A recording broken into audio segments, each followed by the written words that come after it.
I'm on my way to the Taboo Island burying place of a high-ranking chief to do exactly what the locals said not to do. They said that if you take photos of the grave, the spirits will be offended, and the ocean waves will become so large you will never make it back to the mainland. But because God is stronger than any spirit powers can ever be, I wanted to prove the locals wrong.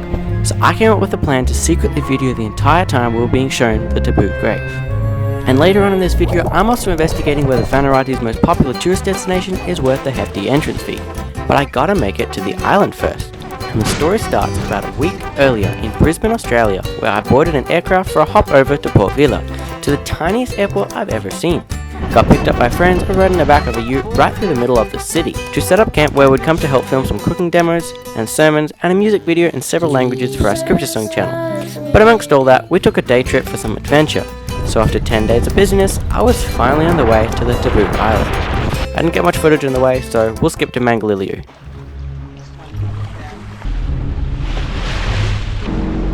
And while we're on the boat, one of the ladies said something, but I wasn't recording, so I'll voice change myself. Hey everyone, when we get to the island, we need to be very quiet while we wait for the tour guide. We'll sit down on the beach and not go anywhere by ourselves, and when we are showed the chief's grave, we can't take any photos, or the waves will be too big and we won't be able to come back at all. It might have made me reconsider my life choices for about 3 seconds, but I decided to continue with my plan anyway. So while being quiet waiting for the tour guide who was on the next boat, I came up with a plan to secretly film. On my GoPro Hero 11, I put it on linear plus horizon lock, so that when I held it sideways, it would still be level. But people would still be able to see that I was videoing. So I first turned off the front screen, then the flashing LEDs. And so that the back screen would turn off faster, I put it to screen save after 1 minute. The only thing left to do was start recording a few minutes early and casually walk along with the GoPro seemingly powered off. And here's what I got. According to the beliefs of the local people, the tour guide had to check in with the spirits and let them know that we were there and wouldn't cause any disturbance. I can't play the audio from these clips, but it was pretty interesting. Then for the next 7 minutes, he told us the history of why the grave was there and became a taboo. But since 7 minutes is a very long time, I'll summarize it for you. And don't click off yet, because we've still got to see if any big waves come and if Vanuatu's most popular tourist location is worth it. Now for a quick history of the great chief. Roy Mata was a powerful Melanesian chief who lived at the end of either the 16th century or the beginning of the 17th. Legend says that after he conquered the land, he wanted to unite the tribes and make an army. They say his reign was a very peaceful one, until he was poisoned by his brother. He was not buried in his homeland and no one used his name in future generations because they feared his spirit. 18 of his lesser chiefs were buried alive with him, as well as 22 of his wives. And according to Wikipedia, a French archaeologist dug up the site and indeed found 41 skeletons. What a story!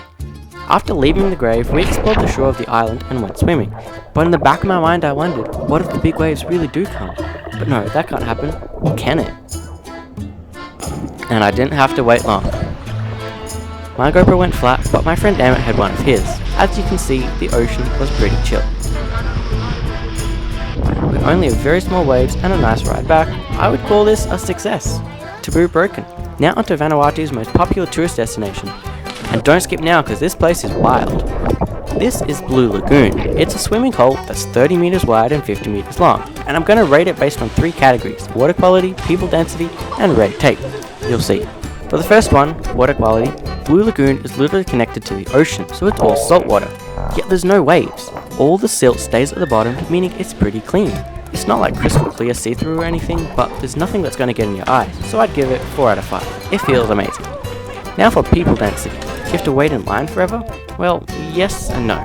When I was there was probably 50 to 100 people, and there was plenty of space to go around. But apparently, when a cruise ship comes to the island, everybody goes to Blue Lagoon. And long lines for the rope swings and jumping platforms would quite certainly become a problem. So, pick your day carefully. 5 out of 5 for what I saw, maybe 2 out of 5 if you came on a cruise ship day, I don't know.